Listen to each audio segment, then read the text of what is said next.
తిరుపతి జిల్లా గూడూరులో 13 ఏళ్లుగా అసంతృప్తిగా ఉన్న ఫ్లైఓవర్ బ్రిడ్జి నిర్మాణాన్ని వెంటనే ప్రారంభించారని డిమాండ్ చేస్తూ కాంగ్రెస్ శ్రేణులు సబ్ కలెక్టరేట్ కార్యాలయం ఎదుట నిరసన వ్యక్తం చేశారు. ఆ తర్వాత సబ్ కలెక్టర్ రాఘవేంద్ర మీనాకు వినతి పత్రాన్ని సమర్పించారు.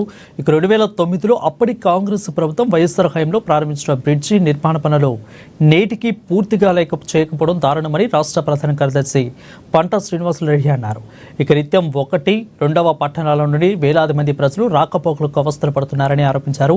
ఫ్లైఓవర్ బ్రిడ్జి నిర్మాణంలో ప్రయాణం సులభతరం అవుతుందని చెప్పారు. ఇక ప్రభుత్వం వెంటనే స్పందించి బ్రిడ్జి నిర్మాణాన్ని చేపట్టాలని శ్రీనివాసరెడ్డి డిమాండ్ చేశారు. ఆనాటి రాష్ట్ర ముఖ్యమంత్రి వైఎస్ రాజశేఖర రెడ్డి గారు గూడూరు పట్టణానికి విచ్చేసి ఎన్నికల హామీల్లో భాగంగా గూడూరు 2 ప్రాంతాలను కలిపేందుకు ఫ్లైఓవర్ బ్రిడ్జిని మంజూరు చేయడం, ఆ తదుపరి అప్పటి కేంద్ర మంత్రివర్యులు పనబాక లక్ష్మి గారు, పనబాక కృష్ణయ్య గారు చొరవతో 12వ తేదీ ఆగస్టు నెల 2012న పనులు ప్రారంభించడం జరిగింది.